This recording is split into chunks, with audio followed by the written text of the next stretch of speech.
Now I'm your favorite rock boy, black boy, school of hard knock boy, 360 degree, man I'm such a hot boy, D-boy, B-boy, you're 313 boy, no decoy, soldier of fortune, I seek and destroy, deploy, street noise that move your feet boy, nobody iller than boy, from Hanoi to Illinois, endless noise, power to pump up through your bins boys, the envoy, I keep this moving like this a convoy. See I'm the truth, it's apparent and I flare it, I dare you to stare, because I'm in my truck there again.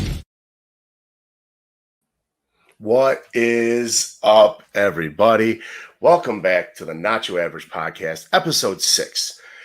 You would think we'd be on episode 9, but I forgot that I have a life outside of this podcast. And push came to shove, and unfortunately, I had to take a 3-week hiatus, which originally I thought it was only going to be 2, but I am back with a vengeance. What is up, Red? I miss you, buddy. It's been like almost 2 weeks since I got to see your beautiful face, and we held hands and we walked along the stream of the golf course looking for each other's balls. I mean, the golf balls, of course. Golf balls, of course. What's up, Basic Rick? How you been, buddy? But I am back. Like I said, I'm so happy to be back. It's been way too long. I woke up today knowing like today's the day. We are back. We are going to be live 9 p.m. Eastern Standard Time tonight on YouTube, the Nacho Avg podcast. Let's get on with the day. Let's go do some grocery shopping. Let's go to the barber. And then about 20 minutes before the show, I'm like, oh, shit. I haven't done any of the damn graphics. I've got to get to work. So I've been in a whirlwind. If I had hair, I'd have been pulling it out. It has just been non-stop craziness. Non-stop craziness. Let's be honest, man.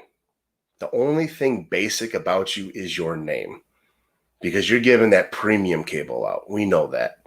If anybody doesn't know, my friend Basic Rick here works for Xfinity and is the man that you see up in the sky in that box, making sure your cable's working. So next time you see him, tip your cap to the man. He's always working hard.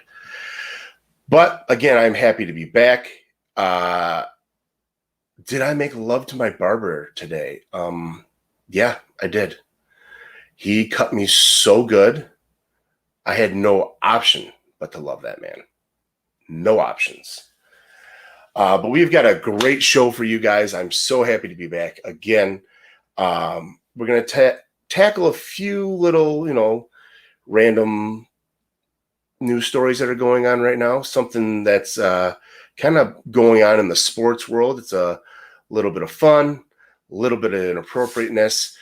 But, that's the type of shit that I like. So let's go ahead and get it started. But we also have a fantastic guest tonight, Jenny Ma from Mindful Health ICC, as well as Wake Up with Jenny and Friends.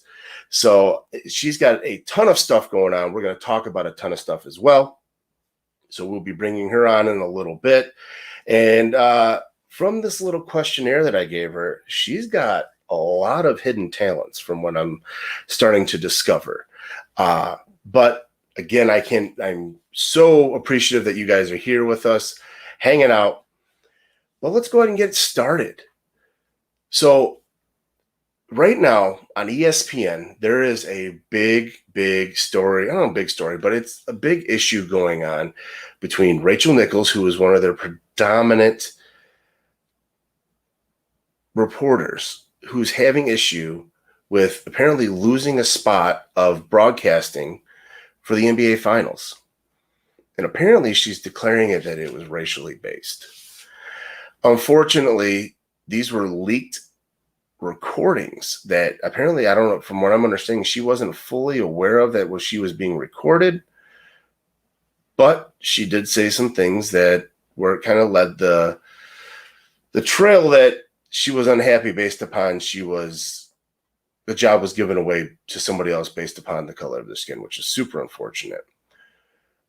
But in related news to that, and that's not even what I want to cover. I don't even want to cover that.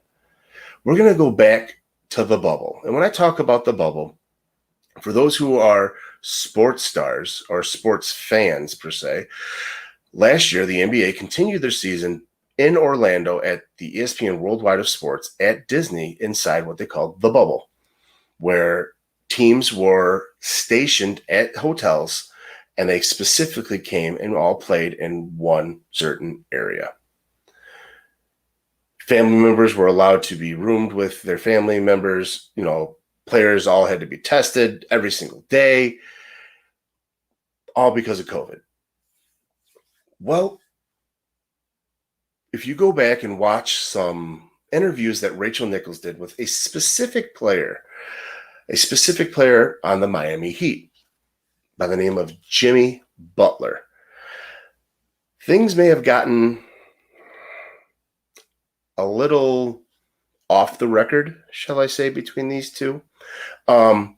Guess there was a night that Mr. Butler received numerous noise complaints from people in the hotel about him in his room, that there was loud thumping going on.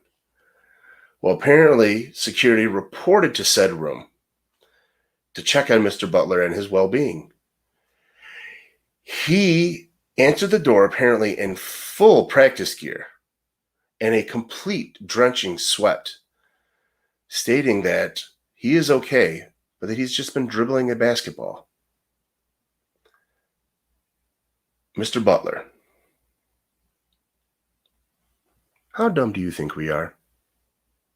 If you go and Google Rachel Nichols, Jimmy Butler interviews, there's been a couple interviews, not just the one I think that you're talking about, Rich, where there has been like candid, like snickers and stares and smiles and banter going back and forth between these two of, where Jimmy may say a comment of, I'm just going to stick strictly to basketball, but you know me so well, Rachel. They're smiling back and forth. They got those, I guess, quote unquote, fuck me eyes back and forth for one another. But, neither here nor there. But I guess between the private investigators of Twitter have blown this case wide open, that apparently Jimmy Butler was beating the brakes off of Miss Rachel Nichols in the bubble. And come to find out, he specifically requested that none of his family be able to report to the games or be there while he was performing his basketball duties. So if you also go check on Twitter, there are thousands of new memes out there of LeBron making a phone call saying, hey, Rachel, can you tire out Jimmy for me tonight for game 6 so we can wrap this thing up? They got other ones of no wonder Jimmy was so tired because he was with Rachel all night. To me, it's just crazy, the things that some of these professional players, and again, they're professionals. And I'm not one to critique somebody based upon what they do in their personal life. It is what it is. At the end of the day, you're going to do what you want to do. You're going to screw who you want to screw. You're going to choose what you want to choose. You're a human at the end of the day. Again, I'm not going to, critique you, but it's almost to a point like you're in the spotlight. You have this light put upon you. You have a camera in your face, and you think nobody's going to find out. Everybody always finds out about, especially when it comes to you being quote unquote famous.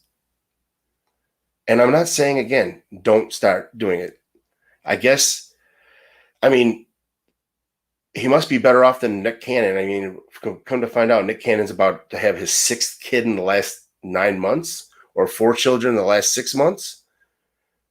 He's just, out there slinging it like it's free, like it ain't going to cost him nothing. Apparently whatever Mariah did to him has got him going bonkers, but that's neither here nor there. But I don't know, I don't really think Jimmy cares about the whole situation, whether he got caught up or not in this, but I wonder what's going through Rachel's head, because there hasn't been any type of rebuttal or comment about the situation from Rachel Nichols since this has all began. So I really don't know what's going on that end, but it's just, it's crazy to me that you think that type of stuff was just gonna, disappear like COVID. I mean, that hasn't gone anywhere either. So it's, I don't know where people would think that. I don't know. People always know. People don't forget the wise man of Jonah Hill in Superbad, when James Franco's little brother was like, they're talking about how he pissed his pants in the 8th grade, and Jonah's like, people don't forget.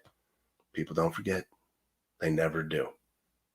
So, well, that is all that I really wanted to talk about myself and what I found very interesting, because this has just been blowing up all over Twitter for the last, 24 to 48 hours.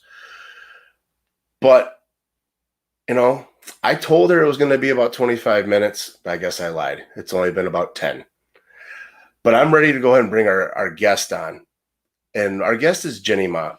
And Jenny Ma is the founder and director of Mindful Health, Integrative Counseling and Coaching, and is the host of a podcast, Real Talk with Jenny Ma.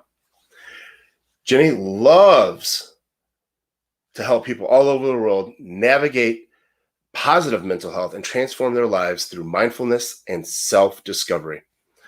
Outside of her clinic, she does like to switch it up and host her own morning show, Wake Up with Jenny and Friends, which is a fun, lighthearted, adult-friendly show. I don't know. Yeah, you know what? It's definitely adult-friendly because she had me on it. Let's just put it that way.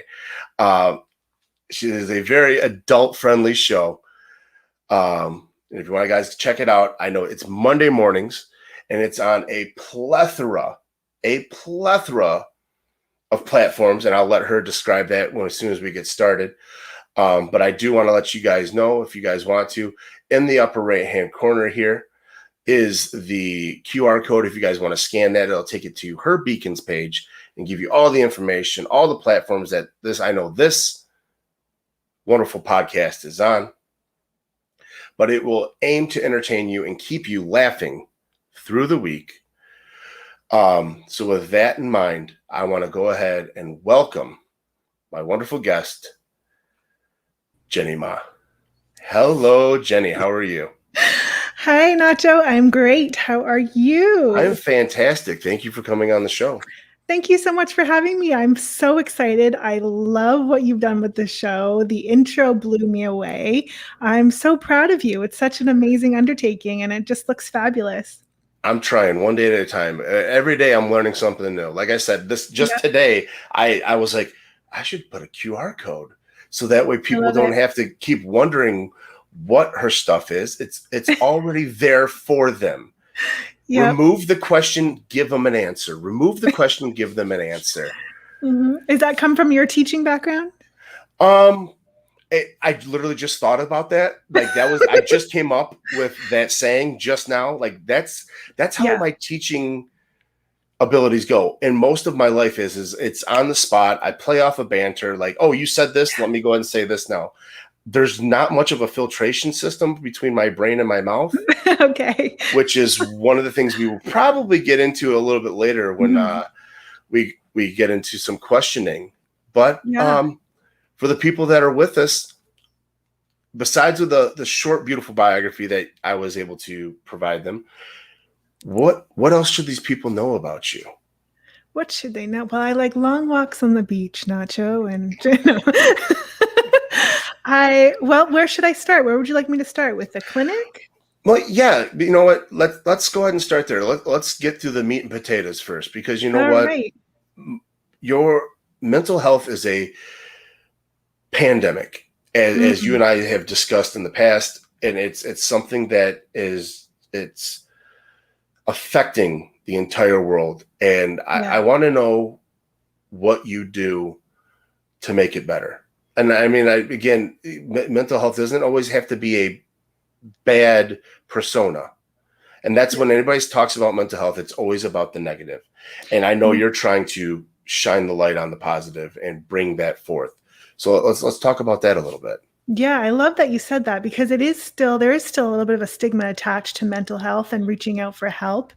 And as great as the conversation around mental health has been in recent years, struggling with mental health is nothing new, right? We've all done that. And there's varying degrees of that. There's, from things like just having a bad day and needing to vent to really having some struggles and challenges in life. Maybe you're co-parenting, maybe you're going through grief and loss. There's a whole host of reasons why we label things as mental health. And so there is sort of an underlying stigma that still exists. And you're absolutely right. That's exactly what I'm trying to sort of dissipate. And that's why I created the clinic Mindful Health Integrative Counseling and Coaching. I wanted to provide a different atmosphere. I wanted to provide a safe space to talk about tough stuff.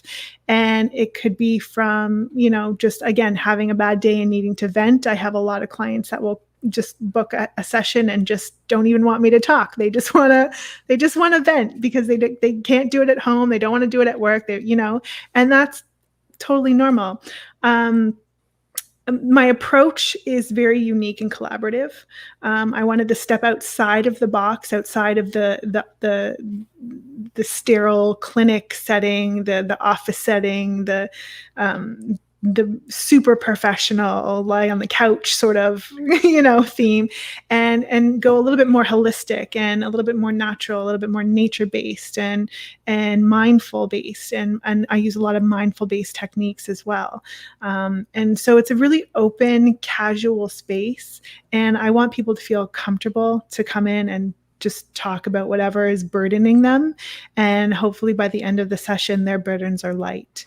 So we do a lot of, we have a great talk session. We build that foundation of trust, but then I also give them actionable tools that they can use right away to help them navigate and their own challenges when they're in between sessions. Right. So now, where is your main base at? Like, where is home base at for you? So I'm actually in Ontario in Canada, Okay. but all of my services are offered online, which has been Awesome. fantastic because of the COVID, the pandemic that we've gone through, that has really allowed people to still access the services that they need. So all of my sessions are available through either Zoom or telesessions on the phone, and they can book them right on the website. You can go right directly to my website and just go to services and book whatever session you need. So it's super convenient. And now, I know I didn't provide the website, and I believe is it mindfulhealth. So the website is www.mindfulhealthicc.com. Mindful Health ICC. Yeah. .com. Yeah. Gotcha. Well, I just want to make sure that we have that, and I can add that so that it looks like this. Awesome. Yeah, that's it. You got it. mindfulhealth.icc.com. You got it. And as well as for, again, with your professional stuff, because I know this isn't linked on your beacons. Your beacons is all about your fun stuff, and that's up in the QR code. Okay, so you have the show thing there, yeah. Yes, Mhm. But I know they can also find you for your mindful health on TikTok at Mindful Health, as well as your IG at Mindful Health ICC. Yes. And one thing I wanted to mention too, that I'm just starting to add more to is the podcast. So I have a podcast called Real Talk with Jenny Ma. That's available on Spotify and all audio platforms. But that's exactly what it is, just real talk. I don't sugarcoat anything. We just say it out as it is. And I think that's a far better approach. And people appreciate that much more when they're trying to sort of navigate the challenges that they're going through, right? Oh, I can imagine, and that's, I have a saying for something like, I don't talk about sugarcoating it. I call it, at the end of the day, well, you can paint a dog turd pink and it'll be pretty, but at the end of the day, it's still a piece of shit. Yeah, so exactly. If you sitting here and trying to sugarcoat something and make it something that it's not, unfortunately, people, and just this is from my experience of working in corrections and dealing with a lot of mental health and working mental health units. Yep. A lot of people, everything is sugar coated for them. So they don't know what to believe. And when they finally get somebody who feeds it to them, feeds them that shit sandwich, and they got to digest it, they're like, oh, well, this makes sense now. This is something that, And that's something that I found was happening sort of over my years of being in the corporate and, dealing with clients and things like that. And agencies and all of that. That's something I found was so prevalent, was that there's a lot of enabling going on. And, and there's a difference between being compassionate and understanding and empathetic to what people are going through, and listening to them and helping them to navigate their problems and their issues and their challenges. And then there's enabling them. And I just found that there was so much enabling going on that it wasn't really helpful or productive or efficient in helping people move past the things that they were struggling with. And so my process is just like, hey, listen, tell me what's going on. Let's talk about it. Let's figure it out. I'm not going to tell you everything is like sparkly and rainbows and unicorns, because it may not be. And I don't think that there has to be some grace for proclivities, right? We all have them, but life's not always going to, rain sunshine. It's not always going to be, fabulous, and we're going to go through shitty times. And you know what? We just got to say, yep, that was pretty shit. Let's figure out a way to deal with it. Well, and I agree with you. Better. Yeah. It's again, that's the whole idea, is you have to eat a shit sandwich every once in a while to enjoy a grilled cheese. Like, that's, and one of the things you're talking about, the enabling part, and I know you mentioned it earlier, you have people who book with you who just want to be heard. Yeah. Because sometimes, and again, this is me learning from my experience of working corrections and now being a teacher, that whole listening part is so crucial. You're listening, and it's not listening to respond. You're listening to intake that information. And sometimes the person who is speaking, they just want to be heard. They want compassion, not answers. They just want somebody to say, I understand. And I'll tell you what, and just from my experience, and I don't know if this works for you, especially when you're dealing with a client, certain terms you can't use. Like, and I had to learn this the hard way when I was dealing with an inmate who was combative and so on and so forth, and they wanted to start that talk. And so I start listening. And if I ever used, I know, they look at me like I was fucking crazy. Right. But if I use the terms, how could you know? Right. But if I use the terms, I understand, whole different dynamic.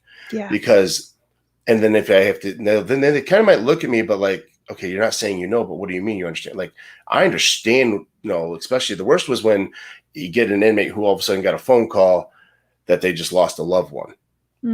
So now I got to deal with that. So it's like, yeah, I can understand what you're going through. And I always make it a point to say, I don't know, because everybody handles and experiences things differently. So I don't know, but I can understand how you may be feeling. Yeah. And that tends to almost remove another one of those bricks out of that wall that they have up to start now, with the word vomit and giving you more and more information to help you diagnose whatever issue that they may be having.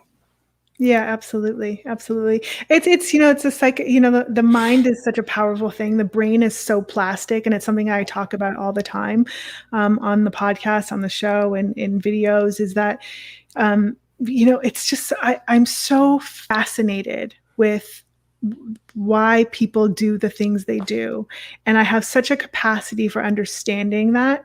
I've had many interesting high stress careers in my life. I've been fortunate enough to have been exposed to many different personalities, people, cultures. I'm a mixed background myself, so I think that's sort of my gift, if I can say that, is my gift would be understanding.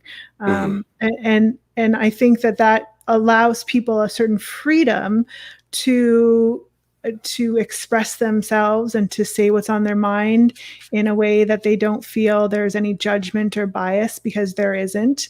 And for a lot of people, I say, you know what? I don't care what you've done in the past. Like, we all make mistakes. My focus isn't on what you've done. My focus is on getting you where you're going and where you want to go. So whatever you want to tell me, like whatever you think, it doesn't matter how bad you think it is, I'm probably not going to think it's that bad. You know, and I've worked in the medical field for a long time. I've worked in the legal field for a long time. I've seen it all. I've heard it all. And, you know, it's just, you know, and everyone's pain is significant to them, and everyone's trauma is significant to them.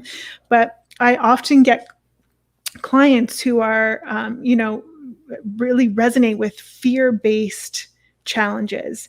And I always say to them, listen, whatever you think is so bad that you've done or that's happened, I probably have seen worse. So, and that's not to take away from their pain, but that's just to ease it a little bit and say, listen, you know, like there's a whole world out here that you haven't yet discovered.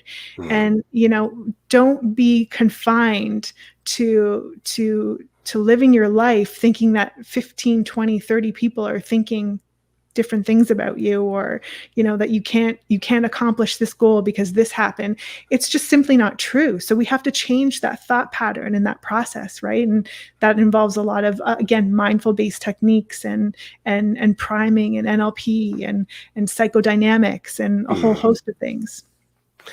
It's you literally continue to like just pull words that I say to my students, that I've said to inmates, you know, and it's, you know, one of those things. It's I hate to put it this way, but it's very cut and dry. It's, you have to get them in the idea or the mindset of the art of not giving a fuck.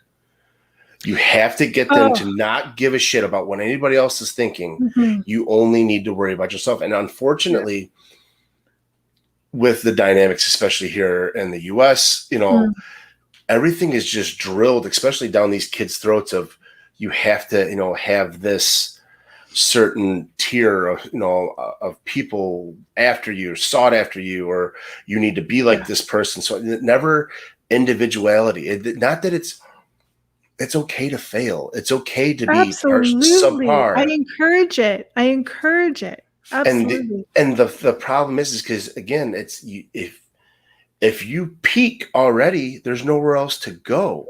You've got to set the parameters to continue to work the way up and up. Absolutely. And that's one thing, like you always have to have a goal in life. You always have to continually have a goal in life. Goals are meant to be accomplished.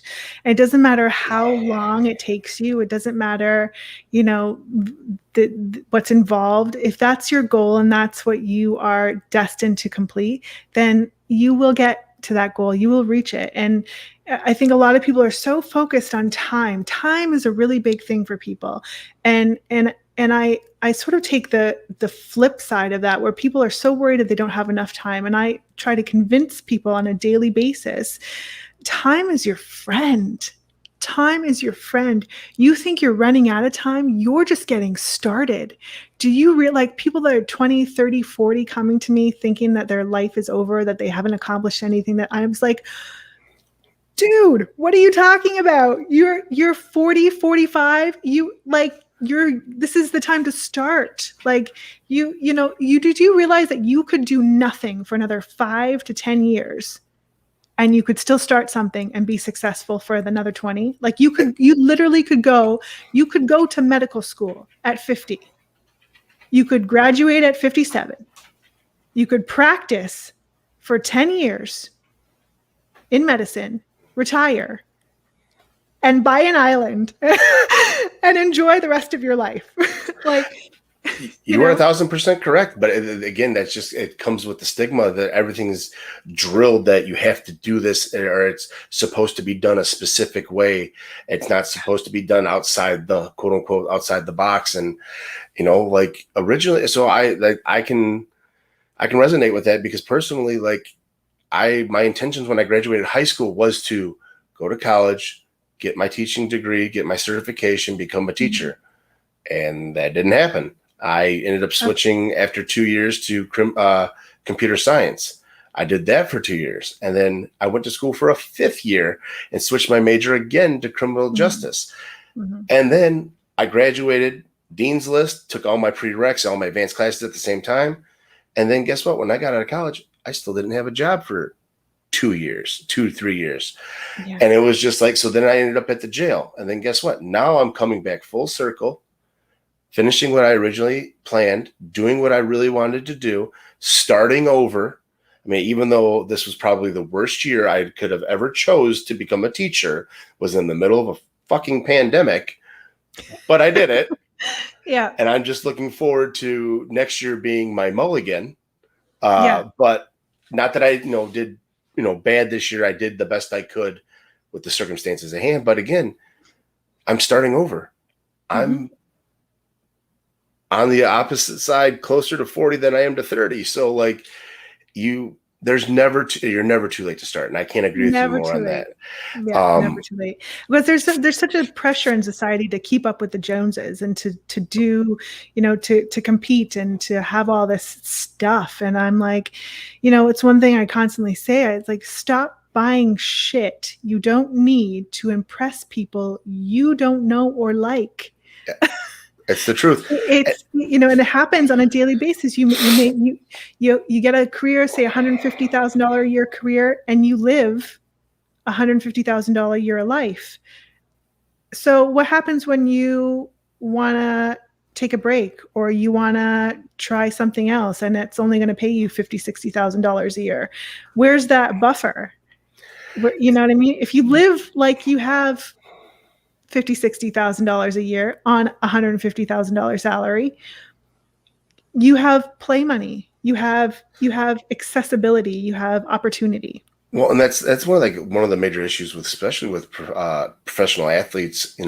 Especially a lot of these athletes, they come out of high poverty areas where they don't have anything, so they don't really know how to manage their money. So as soon as they get that first check, they just blow it. Yeah. And luckily enough, you do happen to get some that, Marshawn Lynch, who played for the Seattle Seahawks, one of his biggest things is that he never even cashed any of his game checks. Like he has it, it's all, in savings, but he lived his life off of his residuals and all his sponsorships and stuff like that. We had a player here in Detroit, Glover Quinn, like he made sure he lived his life on $60,000 a year. Yeah. Everything else was for that rainy day fund for when he was done playing, because a lot of these professional athletes, what they don't realize, as soon as the checks stop coming in, you ain't got no money. It's not like you have a retirement fund, not like we do, all of us working 9 to 5s per se, but it's that situation where it's just nobody was. And that's another problem. And I think to me really relates to, in correlation to mental health, is a lot of lack of education in certain areas, because then it brings on these other issues that could lead to situations. Sure, it induces a stress that doesn't need to be there, right? So it introduces a factor in the game that a player in the game that was never asked for. We're fed all of this this jargon that we have to have a certain life, a certain career, a certain image, a certain house, a certain car, a certain set of clothings, and some golf clubs to boot, and you have to have it all by such and such an age, and it's just not true. It's just not true. And you can't compare yourself to generations past. Just because your parents were married and had careers in a house at 30, that was suitable for their time. It's not suitable now. I mean, women are completing higher education, are getting masters and doctorates and PhDs at a much later age. They're having kids at later ages, which prolongs the family. And I think that that's great. I think that's fabulous. And but you always have to make sure you put yourself and your relationship first too.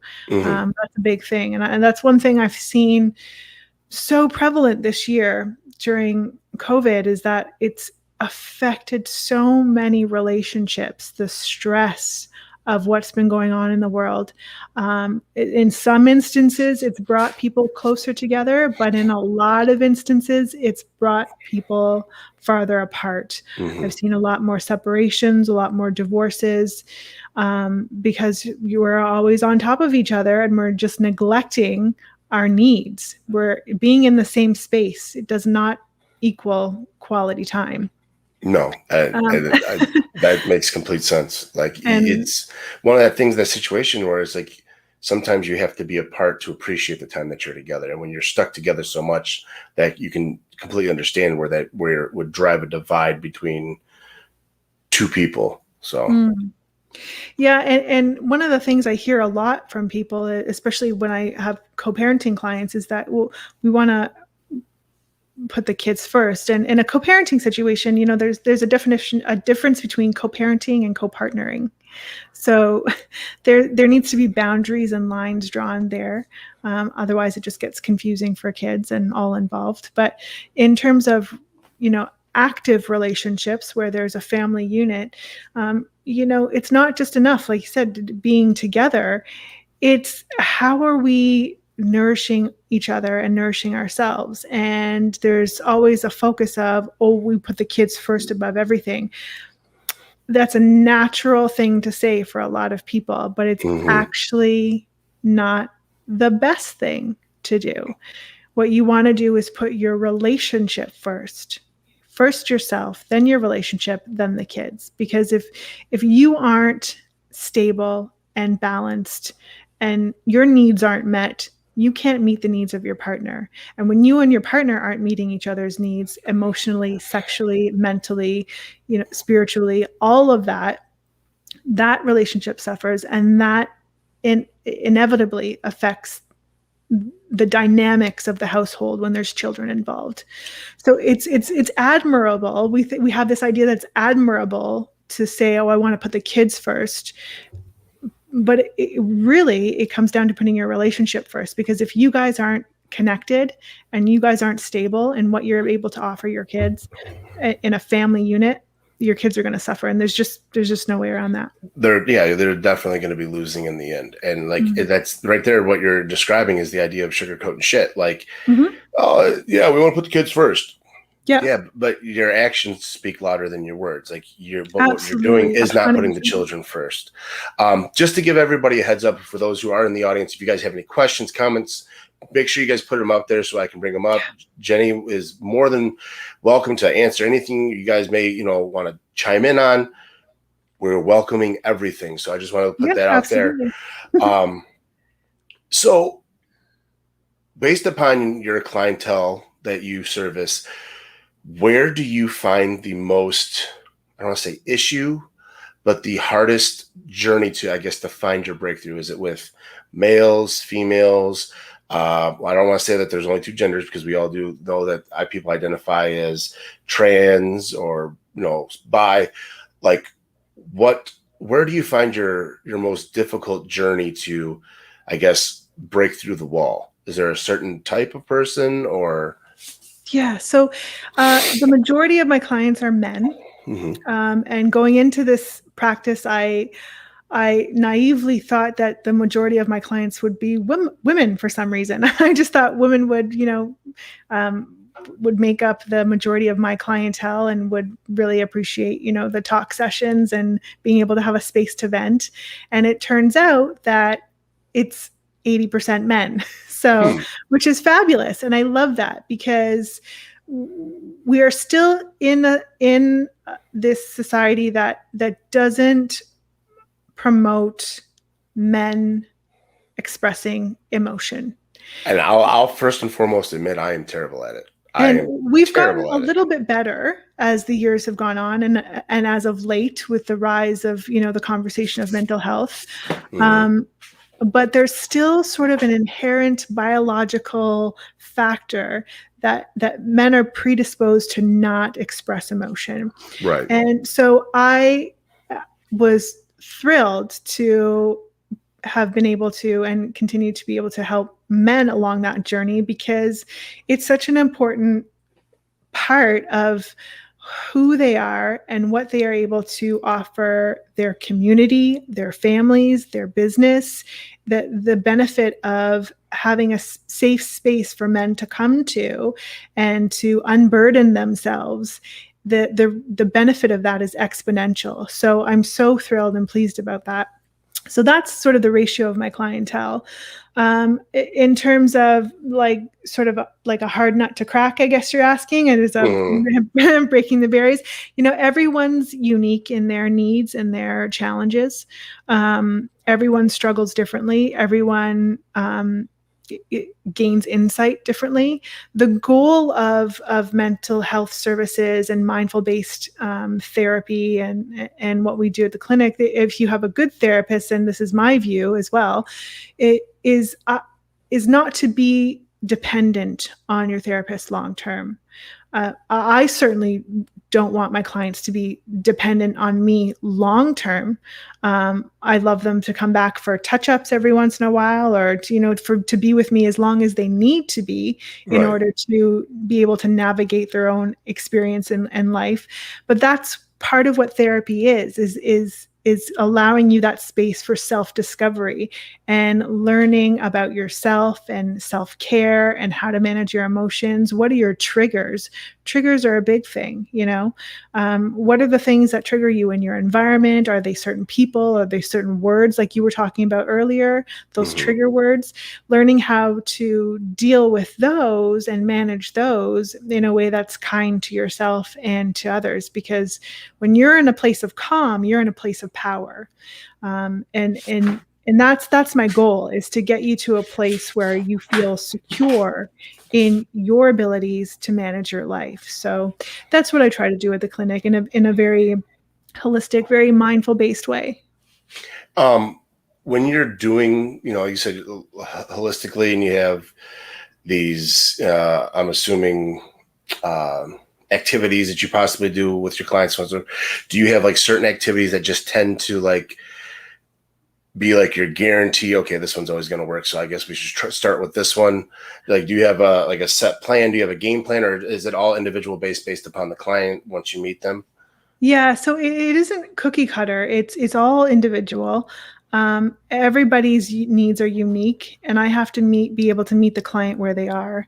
My conversation with a child will be different from a conversation with an adult male, will be different from a conversation that I have with a couple. Or a single mom struggling, or a single dad struggling, or a couple co-parenting. It's all going to be different. And that's part of, for me, the fascination part, the interesting part, because it's sort of, I have to be a little bit of a detective in that way and sort of figure out what works for people and what resonates with them. And a lot of that is language based, and a lot of that is some of these techniques. I know with kids that have stress, I always love to use the breathing techniques, the mindful based breathing techniques. And I can show you one here today. And one of them is the 5-finger breathing technique. So you just have them hold their hand up, and then when they feel stressed, they just take their finger and they breathe in and out, and in and out. And they go along, their hand like that. And they can do that 2 or 3 times, but it gives them something that to feel empowered, they can do themselves anytime, anywhere, to control their breathing, control their emotions, and make them feel empowered and focused and calm. So those are really great mindful-based techniques that I use a lot with kids, and they're great for adults too. But in adult conversations, we get a little bit deeper into conversations. Right. And again, everybody's needs are different, so I meet the client where they're at. Well, it's funny that you bring up those breathing techniques. So at my school, we offer a meditation period, I guess you could call, but it's a program called Calm Classroom, and they do it once in the morning, and we usually try and do it after lunch, kind of as almost like a reset. Yeah. And we do certain breathing techniques where, somebody with a very, very calm voice comes on, does a reading, tells you when to inhale, when to exhale. And as long as everybody like really participates, and like myself, I'll do it. And it's just like, you kind of feel that rush over you where all is calm. And it's like, okay, let's get back into the shit. Let's go. But But I've just from a personal experience, like where that's kind of like you said, your hand technique, your breathing hand technique is predominantly for children. It may work for adults too, and it's everything correlates. When doing these, synopsises or your interviews or just say your sessions, have you ever went into a session? And I know I'm not trying to ask you to give me a certain, time or, I don't know, you don't want to talk about specific clients because especially here in the States, we got HIPAA, and Lord knows I don't need a HIPAA violation on, my podcast. I'm already a nobody. So if I get sued, they're going to get everything I have. Have you went in expecting to, say remove a brick from the wall and all of a sudden the whole wall just crumbled and you got information, you're like, you got to be shitting me. Like you just was so like flabbergasted and blown away by it. Has that ever happened to you? So what I will say is that I've been in the medical field for quite some time, and I spent 10 years practicing law as well. And so I have the ability and capability to deal with a lot of issues. However, at the clinic, that's not what I do. So I'm not a psychotherapist. Okay. So if someone is suffering from schizophrenia, things like that, I will refer them to someone else. Just because that's just a better fit for them, and they'll be able to connect with a doctor that can prescribe them some medication if they so choose to do that, and if they need that. So that's where sort of I kind of put the boundaries with the clinic. Gotcha. I'm very well versed on all of that. I have a lot of experience in that area, but that's just not something that that I get into with clients at my clinic. It's more of a sort of a safe space to kind of talk about tough stuff and have a place for people to come and vent and to navigate, past traumas that they've been through or current situations that they're going through, and, a lot of co-parenting stuff. And I deal with a lot of, I know it's a big topic, has been for some time, but a lot of narcissistic abuse recovery, a lot of narcissistic behavior. That seems to be a big one going around as of late. So just navigating that for clients as well. So, well, we got our first question, and I'll go ahead. I have one for you after this. But Red Rich says, dumb question. Great, Rich. First off, there is no dumb question. The only dumb questions are the ones that aren't asked. But is tripolar a real thing? Yeah. So I think it would be more related to personality disorder, where it's very complex personality, and you have varying degrees of things like extreme changes in mood.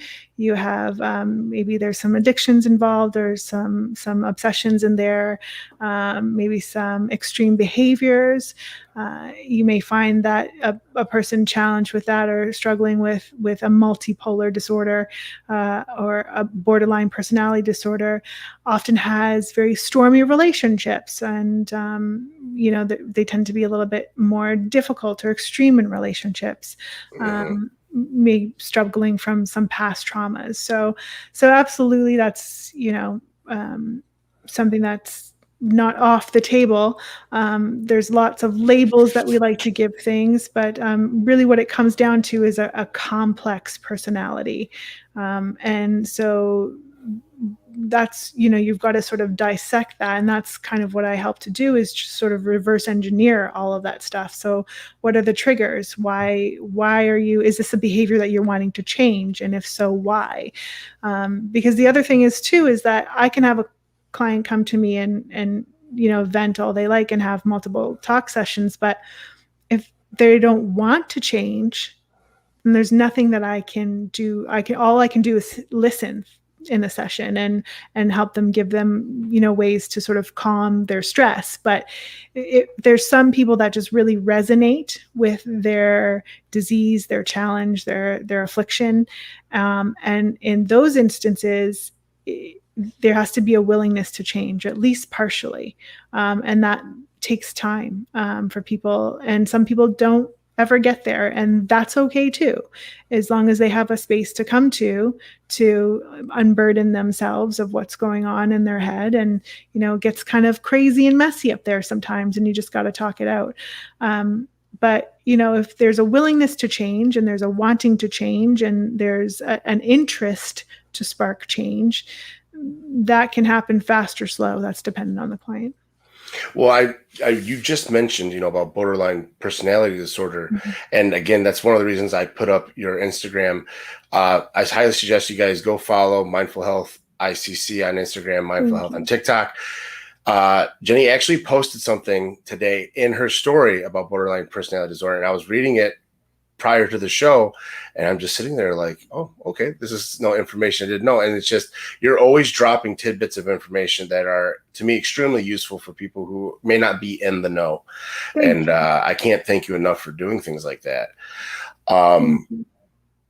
So I completely forgot my question that I was going to have, which is completely cool. I'm glad Rich came up with a good question. Yeah, again, that's a great. Thank you, Rick, for that question. That's a great question. Thank you. If anybody else has any other questions, feel free to ask. But I don't know. Is there anything else that you want to touch on before we get to the fun side of stuff that you think we needed to peel back? Because this is just an onion that's blooming. This ain't Outback Steakhouse. It's an awesome blossom, but I know. I would like to, if I could just touch on a collaboration that I'm doing with the clinic right now for a good cause. Sure. Where's yours? I've recently is it okay if I show the book that I? Oh, for sure, okay. Yes. So I'll just read. So I have a couple of journals, and one of them is actually a trigger journal that it's out now, but I'll be posting about it in about a week or so, which I think is going to probably be my most popular book ever. And I'll share more about that when that's out. But I've written a book for kids. It's called My Mindful Workbook. And it's 50 mindful-based activities for kids to help them manage their emotions. And there's some of the breathing techniques in here that we talked about. There's some mantras. There's some writing exercises. There's a ton of activities here. So right now, for the month of July, I am partnering with a great organization called Give a Mile, and they're www.giveamile.org. And what they do is they accept people's unused miles. So people can donate their miles, or they can donate funds, but they really ask for your miles, your air miles, or your flight miles, whatever you call it, wherever you are in your area. And Give a Mile provides free flights to family members to go see other family members who are at end-of-life stage care. So people who are dying, family members who are dying, they provide flights for their family members, usually one or two family members, to go over and see them for the last few days of their life. So a portion of each book sold, and this is available on Amazon, a portion of each book sold will go towards Give a Mile. So that's for the month of July. So July 1st to 31st. So hopefully you can check that out. Yeah. Nice. So, you said Give a Mile when we spoke earlier, you said that's worldwide. It's not just Canadian based, correct? It's global. Yeah, it's global. Yeah. And the only other thing is that all my information is on my TikTok connected or my Instagram connected. So if people want to have a free 15-minute session, like a meet and greet to know how I can better help them, or to see if we're a good fit for each other, to continue with sessions, feel free to email me. Otherwise, you can go directly to the website, which is www.mindfulhealthicc.com, and just go to services and just book your session, and it'll take you right to a time and date. You just pick whatever day's convenient for you and book your session, and we can do that through Zoom or through phone, whatever is more convenient for you. And there's also some free resources on there too. If you go to the Inspire tab, I put out a monthly magazine every month called Inspire, and that's free to download, so people can download that too. Okay, all right, slow down here. Slow your roll. Okay, you just dropped a plethora of stuff that you just continually do, and I said, let's get to the fun stuff. Like, where do you find time to do all this fun stuff? Because yeah. Where do you find time? And let's go ahead and jump into it, to do your other podcast. Yeah. of Wake Up with Jenny and Friends. How do you find time amongst all those other things that you're doing? So that's a great question. And I just find that if you don't sleep, you can actually squeeze out every minute. No, I'm just joking. Sleep is important. Are there extra hours in the day if you don't sleep? Well, Beyonce and I have the same 24 hours in a day. I mean, she's got better hair, but I sleep only a few hours a night. I have to say, I get about 3 hours of sleep on the regular. I'm the same. I get about 3 to 4 hours, and if I sleep 8, I don't know what to do with my life. Oh, it's like you've died and you've come back to life, right? The resurrection of Nacho, right? So, yeah. But I love what I do. I'm passionate about the creative side of it. I think life is so serious, and I deal with a lot of serious topics at the clinic that I enjoy sort of the creative stuff too. And that keeps me going as well. It's a good outlet for me. One woman show, so nobody else is going to do it, right? That's what I tell my clients. Nobody is you. You're going to do it better than yourself better than anyone else. So you just got to get out there and do it. So, like you said, it's a one-woman show, but you've got friends, and I had the ability to guest host your show, and I can't tell you, it aired on the 28th of June, I believe, if that is correct. It was a Monday. I had a blast. You gave me some wonderful questions that I'm hoping to come back at you with today, that you might be able to, give me some good answers. But I don't think you'll have any issues. What is, like you said, your drive is to, be fun, lighthearted, adult-friendly show that aims to entertain and keep you laughing throughout the week. Yeah. I can't agree with you enough that it is a great show. It is awesome to watch. It keeps a smile on my face the entire time. Again, guys, in the upper right-hand corner, I got it right, is the QR code. If you guys want to scan it, it'll take you directly to Jenny's Beacons page, and gives you what are all the platforms that you are on? You're on a ton of platforms with this show. Yeah, so virtually the same platforms that my clinic podcast, Real Talk with Jenny Ma, is on. We're also on the same platforms for my morning show, Wake Up with Jenny and Friends, and that is Spotify, iTunes, Apple Podcast. We just got picked up by iHeartRadio a few months ago. I'm on Stitcher. I'm on Public Podcast. I'm on Public Radio. There's a plethora of them. There's whatever the major podcasts are. There's about 15 of them. So we're on all audio. I'm going to need you to be my Yoda, and I'll be your Luke Skywalker. I just need you to show me the way, because I'm trying to get this off the ground. But apparently you have hit the ground running, and you are truly an inspiration behind what you've been doing, because you are just, whatever it is you're doing, it is working. And I commend you to continue doing it as much as possible.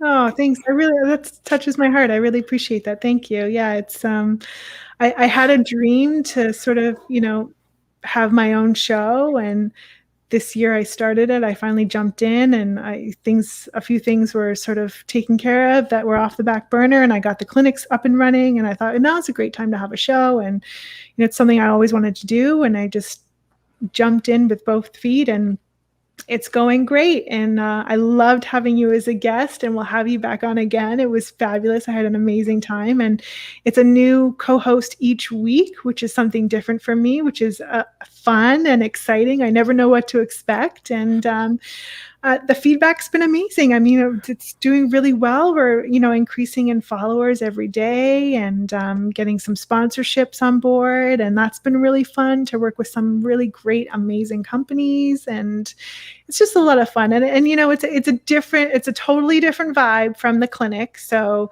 and I'm a firm advocate that, people are allowed to have lives outside of their careers. So the content and the feel of the morning show is completely different from my clinic. And it's, again, like you said, it just really aims to just get you laughing and keep you giggling throughout the week. And yeah, that's the show. It's Well, you know what? Let's get to some of the giggles now because I see a giant capitalized LOL. Steven says, "Hey, Nacho, when you get to the fun stuff, ask Jenny about golfing and the goat shot." So we went golfing, and I it was my second time. We went to the driving range. Yeah, I went golfing once, and then I went to the driving range, and I hit the ball, and I am not a golf aficionado. Let me just first preface by saying that I have no idea what I'm doing. I hit the ball with the stick thing, and it did a flippity flip thing, and it came back in the place where it started. And I just thought, well, that was a goat shot. That was pretty bad. So, hence the name, the goat shot. Hey, you know what? So when a couple weeks ago, I traveled to New York and met Red Rich for the first time, face to face. We've been friends for about a year. Yeah, I heard you guys were all over each other's balls. Yes. Well, the thing is not really all over each other's balls, but I just kept putting my balls where they shouldn't have been, in the sand, in the woods. Is that how you had your first kid?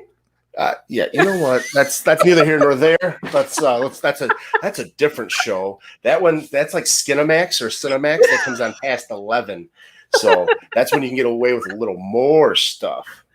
Yeah, like balls were everywhere. That's exactly. And it was. So I have this thing, and okay, I'm not good at golf either. And this was the first time I picked up clubs in the last 12 years. Yeah. I lucked out. My neighbor at the beginning of COVID. Back in 2020, he had just he's an avid golfer. He purchased a new set of irons. So he gave me his old set. He's like, I'm going to try and sell them, but he goes, it's a pain in the ass. I had asked him, like, I want to get into golfing to do something to pass the time during COVID. Mm-hmm. He goes, here are these. He goes, just use them. He goes, I don't care. The old irons. I just said, okay, cool. And they were in awesome shape. Nice. Just so I have this thing, but when I get my golf balls, I don't buy brand new golf balls. I buy used ones, or I get them from the driving range, and I tend to either put an N for Nacho, or I draw a penis on it. As you do. So, I mean, because it gives me a straight shot to where I need to be. But yeah, I was just sticking my dick and balls everywhere. That's but everywhere but in the hole. And I'll tell you what, not having played for 12 years, I parred one hole. I didn't even expect to do that. Rich had mentioned that I played better than some of the people he's seen at the same course other times that were like leaving as we were getting there. Wow. I don't see it.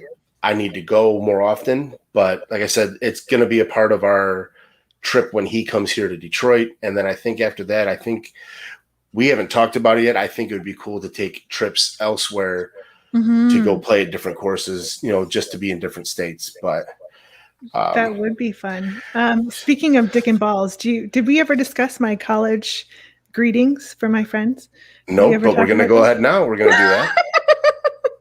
So I have always been, and I still am, one of the guys.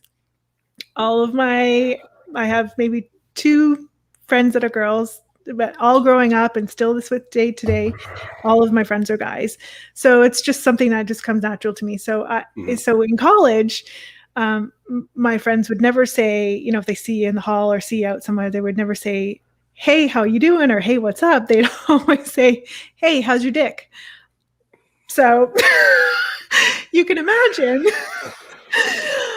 a young female walking through the halls of her alma mater, greeting her friends, hey, how's your dick? How everyone around you was feeling so awkward. And we were loving it. You know what? I don't know. Have you ever seen the movie with Robert De Niro and Zac Efron? I think it's Dirty Grandpa. Dirty Grandpa. Where he talks about, that's a nice looking dick. That's not your dad's dick. You got your grandpa's dick. Like that's the first thing that popped into my head when. Yeah. So if I ever see you out on the street, just, hey, Nacho, how's your dick? I'll be fully prepared. I appreciate that. So along with your show, you're on TikTok. You promote your show through TikTok. Like you said, you do have a specific page. Well, it's Oh Hey, It's Jenny, and then that correlates to your IG, which is Wake Up with Jenny and Friends. When it comes to TikTok, you mentioned something about one of your favorite videos to do are ones with ASL. Yes, I love it. Why? Which I can only I can only assume that it's, you know, to reach other avenues. But what struck you the day that you woke up and said, you know what, I'm going to do a video with ASL? Like, what made you want to do it? Yeah, so I've been on TikTok for about a year, a little bit over a year now. And I was pretty fluent in sign language when I was a kid. When I was about 4 years old, I was pretty fluent in sign language. And, you know, as you grow and do new things, you sort of lose a little bit of it. But I got onto TikTok and I saw people doing videos, and I came across an ASL video one day, and I thought, oh, you can do that on here? So I just ignited my passion again for sign language. And every time I do one of those videos, it's so meaningful to me because it's just another level of form of expression for me. And some of them take, you know, a little bit of time to sort of get the speed up. So at first I was kind of doing them slow motion just to get my speed up, but now that's gradually improved as I've, you know, things come back to you, right? Right. But it's fun to sign to different audios and see how they come out and see people's feedback and reach a whole, you know, another group of people, which is kind of nice. And I've done a couple. I did one to Justin Bieber song. I did one to a Randy Travis song. So a bunch of them. And I really enjoy those videos, and the feedback's great. So I love it. I'm a little disappointed in the Bieber song, but I get it because you're Canadian. It's okay. But you can take him back anytime now. You can take him back anytime. Is he annoying you? He's been annoying me since he could swoop his hair to the. I haven't seen him around much lately, actually, in the media and the news. No, he's in hiding right now. I don't know why, but he's Bieber being Bieber. So another thing that you said, like, and I find this to be I don't want to say a hidden talent, but you mentioned that you do voiceover work and acting. Yeah. So tell me what have you been in? What have I seen that you've been in? Well, so that's kind of why I kind of started getting into the TikTok thing, was to showcase some of that ability in some of the videos. I did a lot of theater when I was younger. Been in a few commercials. I just did a voiceover piece for a company called NS New Sounds, and they were really interested in sorry, not voiceover, but they were interested in the ASL work that I did. So I put together some compilation videos for them. I've done some voiceovers for just independent projects, independent companies. I did a car intro one time. So yeah, so I love to stay in that world. Acting it really is my first love, but it's something I'd never really pursued so much further on, when I don't know why. That's probably, maybe I need to have a talk session with myself, but but I do love it. It's a passion of mine, and I like to keep my toes in the water, so to speak. So well, you never know when the next opportunity could come. It could spiral into something else, and that's and it's with the voiceover work. It's interesting. So I get a lot of requests for news female news voices, news anchor work, and so that I'll get a couple of those every month or so, and just the projects vary on what they are. So it could be like a 5-minute thing or a 15-minute intro. It's just, they're all different. That's cool. Yeah. Needs to start your own Saturday morning cartoon. Oh gosh, can you imagine me as a cartoon? That would be horrendous. Why not? Why not? Why not? The possibilities are endless. You never know what could come of it. What So would be my cartoon name? I don't know. why couldn't it just be Jenny? Why couldn't it just be Super Jenny? There you go. Yeah, there you go. Well, excuse me. When you had me on your show, we did a lot of banter. We had some questions. So I sat and thought, I was like, I want to get you on some payback. And I know I kind of sprung this on you at the last second and I didn't get you a chance to prepare, but I think that's what gives you the ability to let people know in the real you, because not that you would sugarcoat it, not that I would say that you would sugarcoat it. Yeah. Here it is right there. There you go. Wake up with Jenny and Friends, the cartoon. There you go. Like Bobby's World. It's just Howie Mandel was the greatest at that. The greatest. The greatest.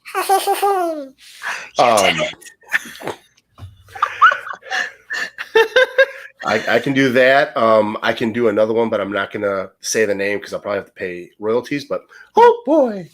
We'll leave it at that. That's where that's connected to my SDL laugh. Do we ever talk about that? My SDL laugh? Oh, nope. Whenever I laugh, everybody goes, "Oh, SDL." When I start laughing and I get laughing really hard, I can't breathe, and so I get wheezy and I sound like Scooby Doo. So I call it my Scooby Doo laugh, my SDL. Yeah. If you've ever been on one of my TikTok lives, especially back in the day, there was some real SDL magic happening. Gotcha. I'm not gonna lie, that this is the way Nacho's brain works. I thought SDL would probably be something way more inappropriate, but it's not. I was just like, I mean, here she comes with you SDL. would think that. You would. That's me. I don't know. I've got a rap that I'm trying to change, but it's probably never going to change. So who gives a fuck? It is what it is. Take me as I am, or don't take me at all. Oh, it's the truth, though. Hey. I mean, you got to accept me for who I am. If you don't like me, fuck you. Yep. Yeah. I practice a healthy dose of I don't give a fuck. You can't. Yeah, you have to. And if I'm more worried about entertaining you or what you care or what you think about, I'm not taking care of myself. And that, like you said, you've got to put yourself first. If you're not happy, you're not going to make things work. So that's right. It all goes hand in hand. Yeah. So we're going to start off with a few simple questions and let people get to know who Jenny is. What's your favorite color? I can only choose one. You can have multiple. I like greens and blues. Okay. They do go well back, yes. The grass, the sky. Oceans and grass. And yeah. Let's go to the next one that kind of relates to grass and sky. What's your favorite season? Again, too, I love summer and fall. Yeah. Any particular reason why? Fall really is an ideal season. It's not too hot. It's not too cold. You could wear a light jacket. It's very pretty when the leaves start turning color. It's mild. It's always gives me that back to school vibes too. I don't know. I love school. I'm my happiest when I'm in school and learning. But I love me some summer. I gotta get in the hot weather. I gotta get on the beach. I gotta have the sun in my face. So I need my summer. Okay. Yeah. Now, this is a question that is for somebody in the audience. And you're going to look at me when I say this and look at me probably like I'm missing a chromosome, but that's okay. Okay. Do you speak fluent Canadian? There you go. Yeah, I'm a boot it is really what it's about. Yeah. See, now what's really funny, and now you talk about a boot.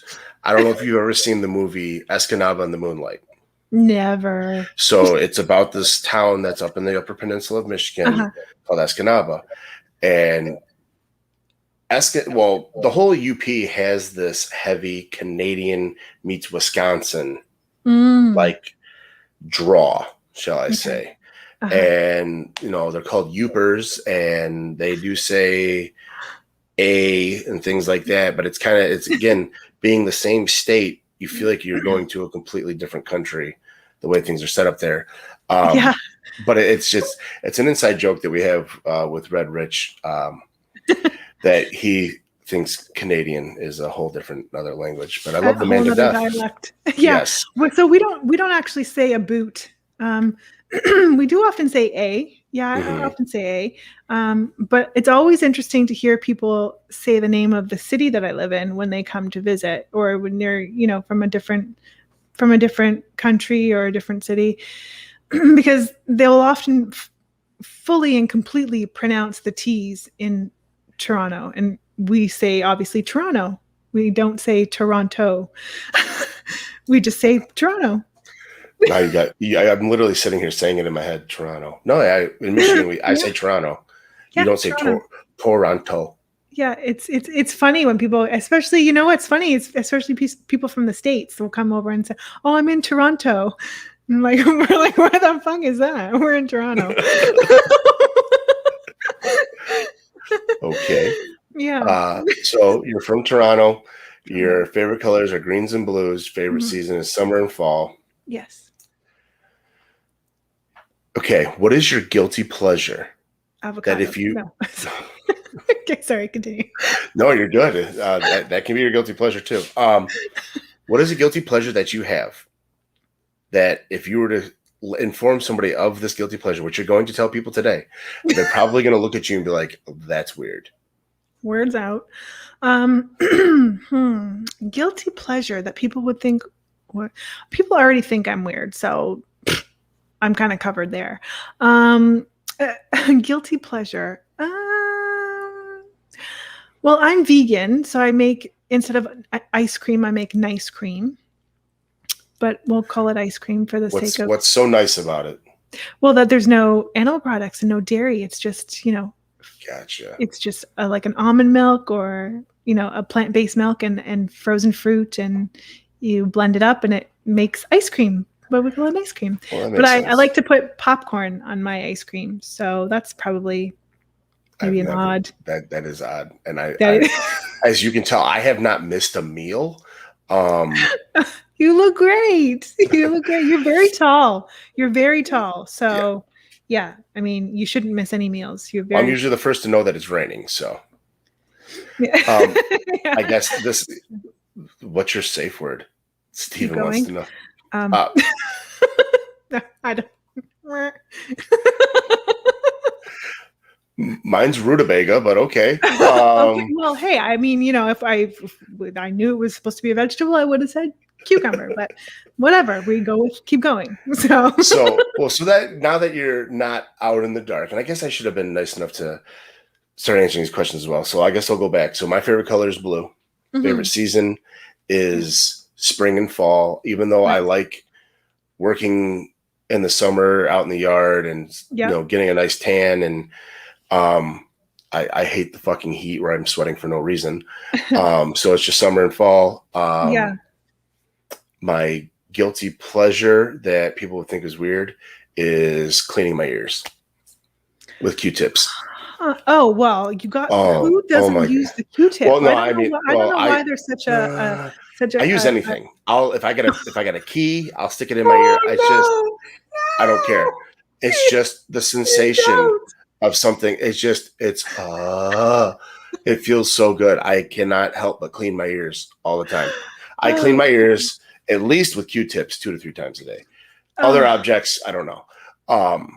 It's one of my weird things, and I know it's creepy for some people, but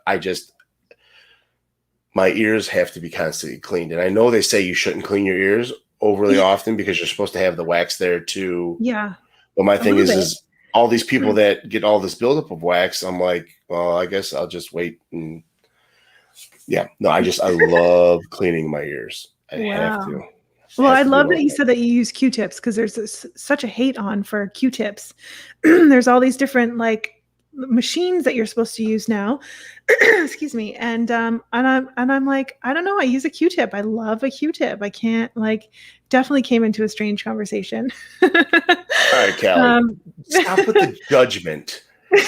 Stop with the judgment. Yes. If you need to get over that judgment piece, you can book a session at the clinic so we can deal with that.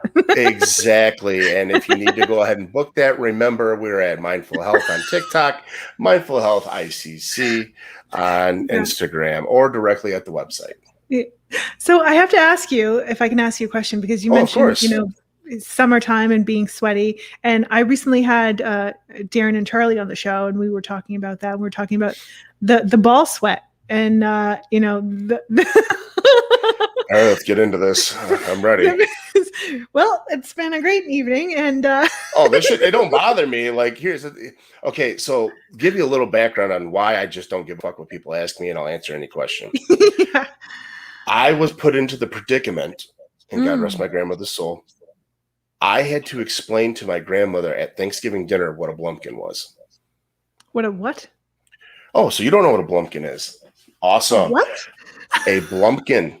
blumpkin. BLUMPKIN. Blumpkin. Huh. Well, please, kind sir, enlighten me. I'm intrigued to know. And then we'll discuss your ball sweat. Let's just put it this way. This is way worse than ball sweat. It is the art of performing oral pleasures on a male while they are excreting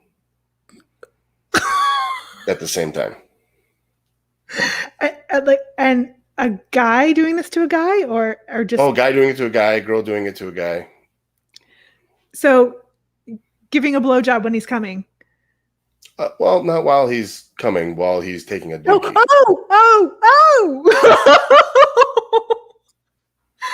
Doing my favorite thing to talk about ever, pooping. It's a real shitty situation. So. Oh my gosh. I think I saw that in a movie once. I'm pretty sure I did. And I'm pretty sure it was like Leonardo DiCaprio in that. But thank you for telling us what type of movies you're watching. I mean, I stay up late. Nacho, what can I tell you? You probably have Cinemax. I have Netflix and I have Amazon Prime because it's amazing. Callie's in here covering her ears, but Callie ain't innocent. Callie's not an innocent name. I can tell you that right now. Callie fits in. Yeah. Well, Callie is because she's in California and she teaches. Okay. But like you said, we all have lives outside of the classroom. Outside of our careers. Yes. And I'm a massive advocate and proponent of that. We are allowed to have lives outside of our careers, free of judgment. So there you go. I said it. If anybody asks you, tell them I said it, and it's okay. Exactly. So back to my balls. What are we talking about? So your ball sweat, we had a very interesting discussion, and that show will air in a few weeks, but we had a very interesting combo about ball sweat. Like, what is this? Because obviously, clearly, I mean, I keep my balls tucked in real high up, so they never, you have to keep them out of the way. Well, I mean, some people have described me as a little bit of a Judge Judy in some therapy sessions, a little bit of a tough nut, but let's just leave that aside. But I'm interested to know, like, I'm fascinated with, like, what happens to your balls? Like, do they drip sweat? Do they stick to your thighs? Like, what is the ball sweat factor? Is there what happens? Do they shrivel up? Do they expand? Do they well, they shrivel when it's cold. They will definitely shrivel when it's cold. To me, they kind of, for personal experience, I guess they hang a little. They're a little more comfortable because they hang loose because it's warm. But to me, I don't know if I want to say they drip, but they become saturated. Saturated. It's moist. Not moist. That word, yes, moist. To me, I guess it's not one of those things where, like, when I'm working outside, I don't know. I guess to me, it's just because I avidly wear boxers, so there's some sort of fabric there to soak up said sweat. That it's a hot mess. Let's just put it that way. It's a hot fucking mess. It's a hot fucking mess. Is it uncomfortable? When they stick to your left leg, yes. When they stick to your left leg, is it always the left leg? Is it Well, for men across me, America? It's the left leg. it is because my left Yeah. one, it hangs a little bit lower and it has a Okay. varicose vein that Oh, I thought. okay. Oh, so long story short, I thought it was a cancer scare because I Yeah, felt a lump that's when I was yeah. much younger. I was in the shower washing myself, and then all of a sudden I'm like, that's not supposed to be there. So I went to the doctors and come to find out it's just a varicose vein on my left nut. Okay.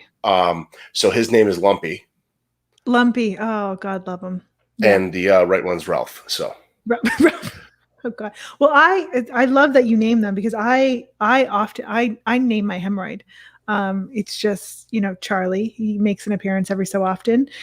And thankfully he's been on vacation for quite a while, but he pops up from time to time. I bet he's a real pain in the ass. He is a pain in the ass, and he pressures you. Do you know what I'm saying? There's a lot of pressure. Yeah.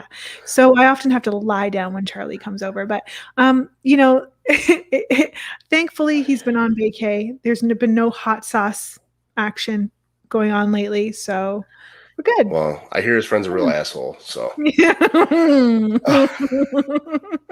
Well, so now would you be interested, since you have expressed your uncomfortableness, which is not a word, I apologize. We do whatever the fuck we want here, so if you want to make up words, go right ahead. I know I'm such a stickler for grammar, so I'm slightly disappointed in myself that I even just said that. But you might be interested in my Happy Balls company products. That be Possibly. my soothing aloe ball wipes and my refreshing minty ball lotion. Now, is this your specific company? Is this your? Okay, so do we have time? Can I tell this story? We have as much time as you need. Okay. So this started out as a prank a few months ago, month and a half ago. I messaged a few people this prank, and I messaged them and I said, "Thank you for your subscription to Happy Balls.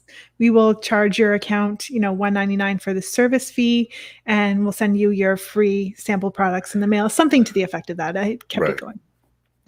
And if you no longer wish to have this service, text "Stop My Balls." So I was getting messages back from these people. "Stop my balls. Stop my balls. I did not sign up for this. Stop my balls." And I just kept it going. And I said, "Oh, thank you for responding. We are going to ship your free products and charge you $3.99 a month for this." Stop my balls. And then I'd get into it and I'd get, "Oh, we're so sorry to see you go, but not as sorry as your balls are going to be, because, you know, they're going to be extremely unhappy. You may want to, you know, if you want to renew your subscription to Happy Balls, just text refresh my balls." Oh my God. And if I was not dying laughing every time I sent a message, and the responses that I was getting, if I was not just crying laughing, I could have kept that going for like at least a month, a solid 30 I'm sure. days. Solid. But turns out some people responded, "Ooh, aloe wipes? Those sound nice." "Oh, what is the minty refresher lotion about?" Turns out, some weeks later, my little prank is a viable business. That's nuts. That's nuts. Complete nuts. It's I mean, I'll have to definitely figure out the back end of it, but you know, it's I'm sure you can make quite the killing. But needless to say, keep an eye out for Happy Balls products coming soon. DM me for orders. I will be apt, and I would love to be a brand ambassador if possible. Fantastic. We'll put my nuts all over the internet. But here's a question, and this is another one for you. And now that you brought up balls, so here's the question: seeing as you've worked in the medical field, yeah, if a man has his left ball removed, does the right one become the left one because it's the only one left? Oh, he wants to share the space and be balanced. Yeah. Well, I mean, there's probably a lot more room for activities, but tons of activities. So many activities. It's a great movie, by the way. No, it does not. It does not become said left ball. It stays where it's at, and It's always right.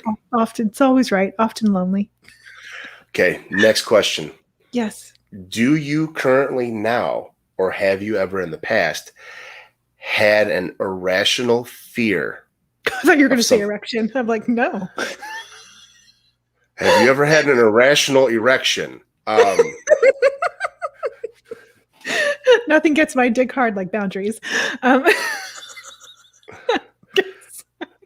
Well, and on that And this will be my note- last time on the show, folks. So ask your questions now.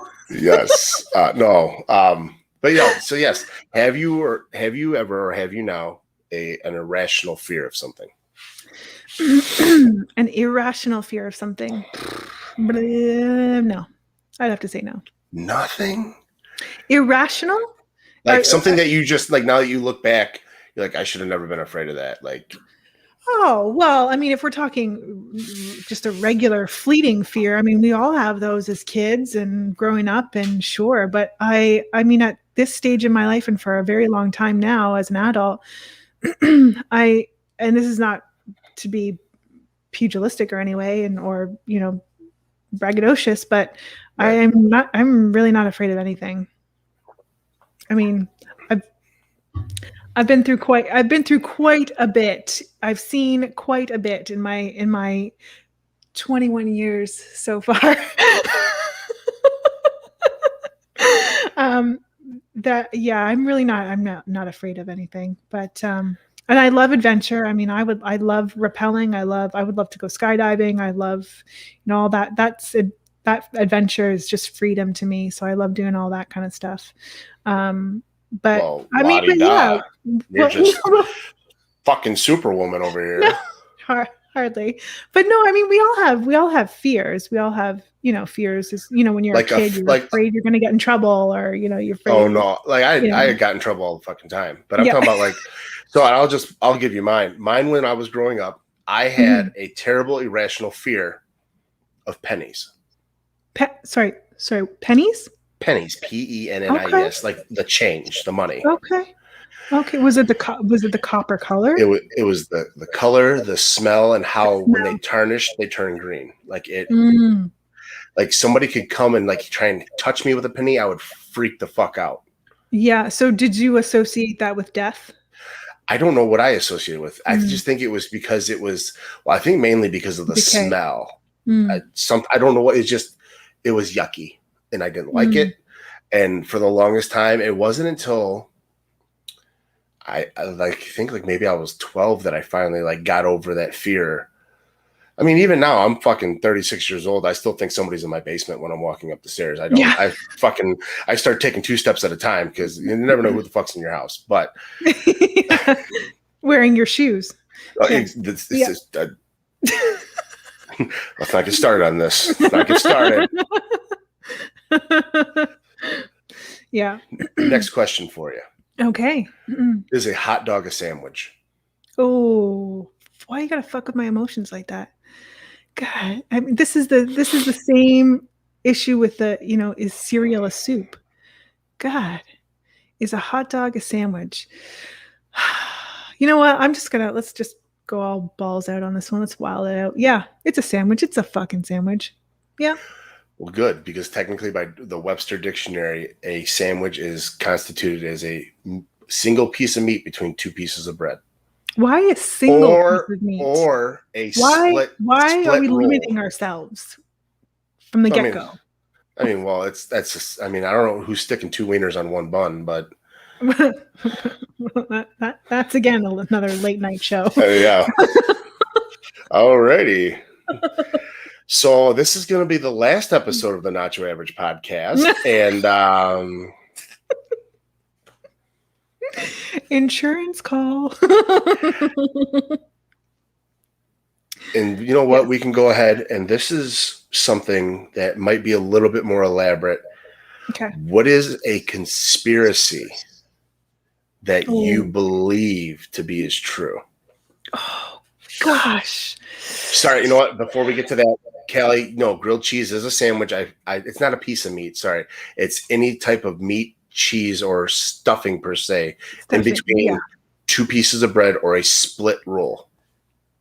Stuffing between God, I have been single for so long. It's a crime.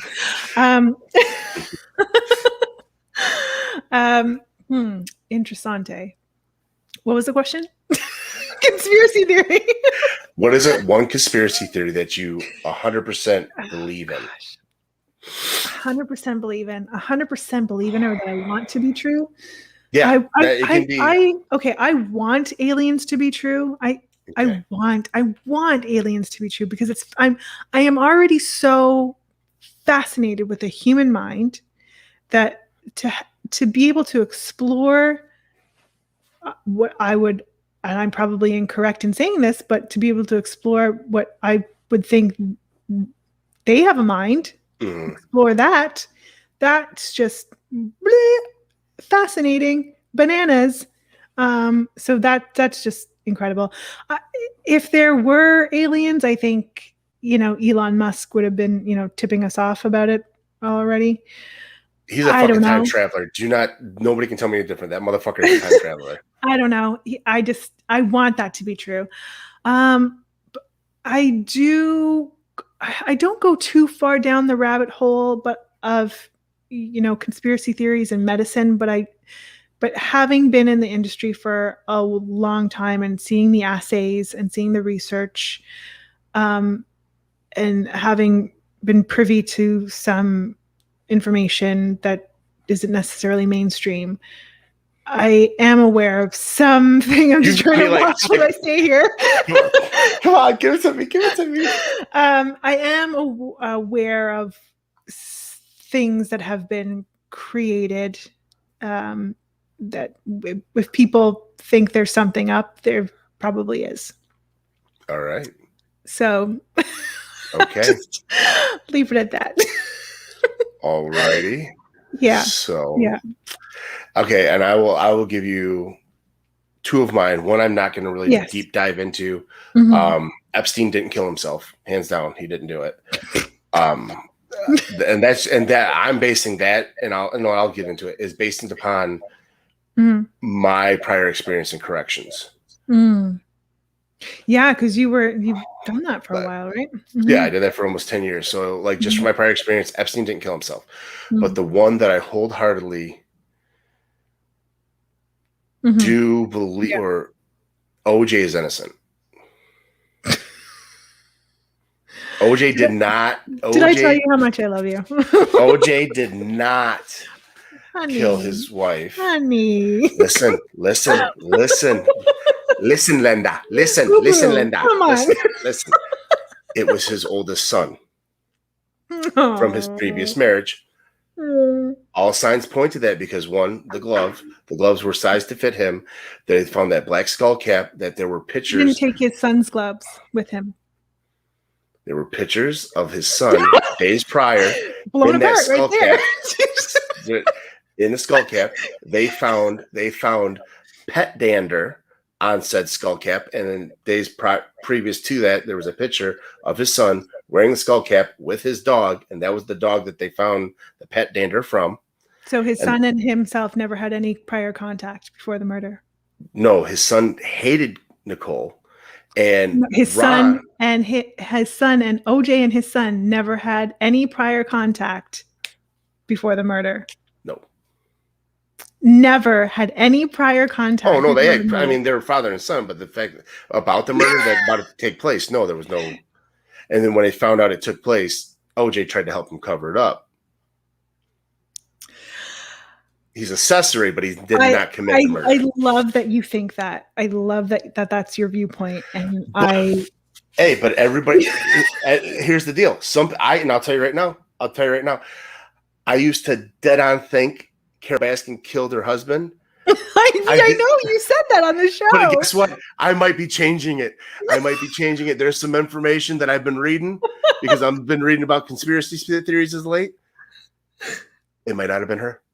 Wow, gosh. Do you think that it was her husband, her new husband? Do you think No. he tossed in a couple of sardines? Because I do he not. looks very innocent and demure, but it's always the quiet ones.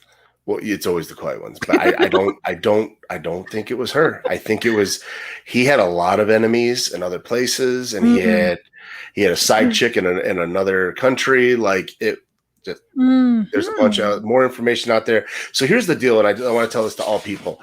Yeah. If you want to claim something, do your research. Yeah. And I'll admit, I went by the basis, and now I'm like, you're entitled to think that OJ didn't do it, or OJ did do it. I'm starting again, all the things that I've read. I'll go with the facts and the history, but I love your thought process on it. Hey, I'm just saying. Here, let me give you being in Johnny Cochran said it best: if the glove does not fit, you must acquit. So, being in legal for 10 years, let me give you a little tip. The law is not about, so you don't have to prove that you're right. You just have to prove that the other side is wrong. No, I agree. It's all about a conviction rate.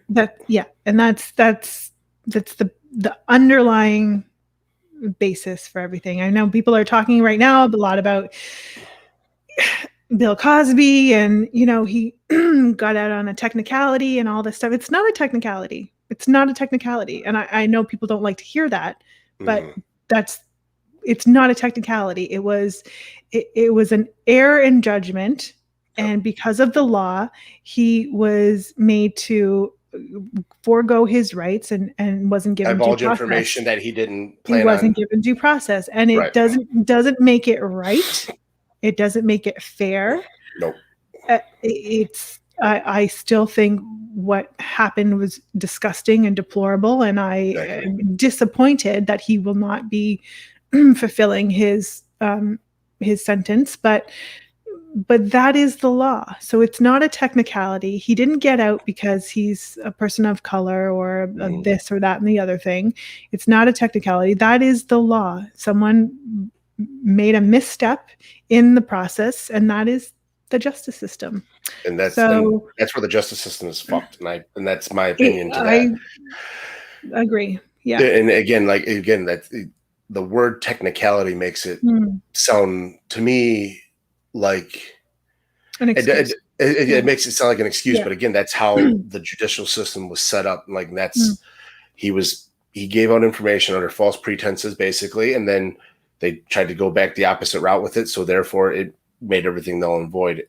And I actually was going to sit on a jury once. I was picked for jury duty. I always get picked for fucking jury duty, and I don't understand why.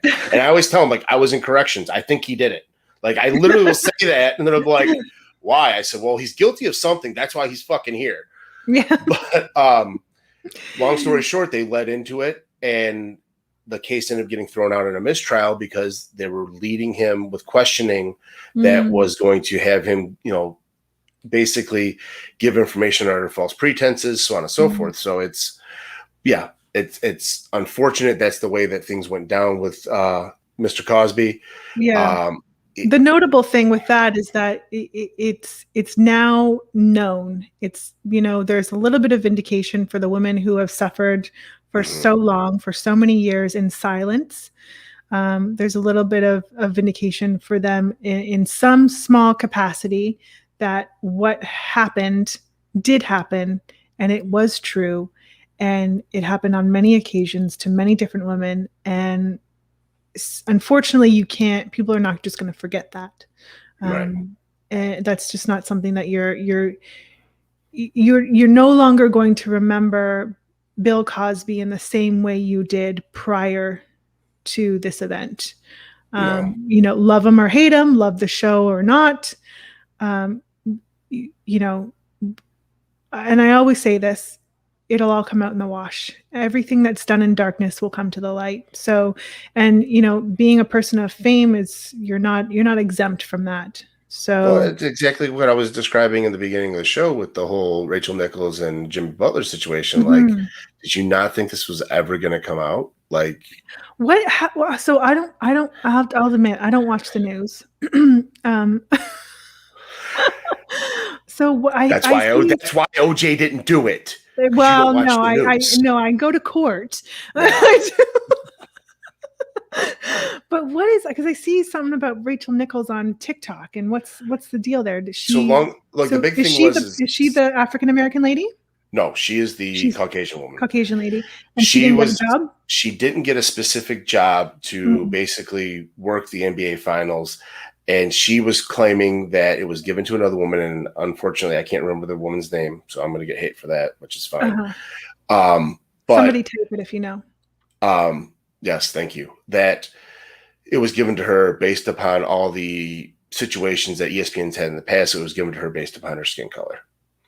Mm. Well, basically, after that happened, she's now come out and given an apology to assist with her not being framed or looked at as racist in the situation. Mm. And then now the Twitterverse has done their investigating and basically come to fruition and ousted in the last 48 hours that her, or another rumor is that she leaked this story out to show that she isn't racist, that she was hooking up with Jimmy Butler, who is probably the star of the Miami Heat right now. Or was So maybe last year. that's the reason why she didn't get the job, or I don't know. Maybe This was after the fact of all the situation. So she was actually not that should really be a determining factor in no. someone getting a job or not. I don't think that should be used against someone in particular, particularly a woman, because it's never used against a man. Mhm. But I mean, was the other girl just more talented? I mean, maybe that's a factor. I think that's I don't know what the situation was. Like I said, as soon as I try to stay away from the whole race thing, Yes. as soon as I read something that's based upon race, I'm kind of just like I skim over it. Not that I Mm. don't think that there is racial injustice in the world. Trust me that there is. I know that there is, but Yeah. it's not something that I feel I need to be a part of. So I kind of skim through it, this, that, and the other. But again, I guess it's just my classlessness that they're talking about fucking at the NBA. So I'm like, oh, let's read about this shit. But that's just, that's how the hamster that's running on the wheel in my brain works. But there were some interviews of her and him where they kind of had it seemed like now looking back at them that I've watched them had overly friendly banter and small snickers, small little looks. Very flirtatious. Very, very. And then you're kind of like, Sure. And then you hear about how he had complaints of thumping, oh goodness, from his room, and then he some serious ball sweat going on there.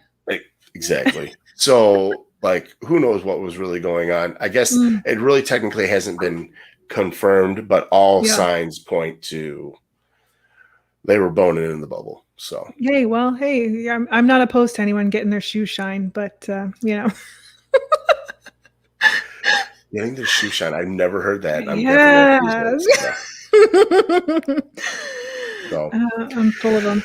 Well, Jenny, I want to thank you very much for coming on the show. It has been a pleasure. I cannot wait. And I'm going to definitely want to have you on again in the future. Absolutely. It'd be a pleasure. This has been an awesome, because I definitely because with everything going on with mental health, things are changing daily. And I know by the next time you come on here, there'll be much more information to share. Hopefully you'll have plenty of success stories under your belt. And we will definitely be in touch. Thank you again. Thank you for everybody in the audience for all the questioning and the banter that you guys provided. Thank you for having me. But one last question before we go. Sure. Your friend Josh, how's he doing? Oh, Josh, he's a hardworking guy. I just whenever I get a chance to say hi to Josh, I take it. So hi, Josh. I mean, he was supposed to come over and help me with these flower beds, but he never made it. So I know, he's not great with corresponding, but he is a stand-up guy. Let me tell you. Well, he was sitting down on the job with me. So, but again, thank you very much. And for everybody out there, remember, stay healthy, stay safe, stay out of trouble, and we'll see you next time. Peace. Thanks.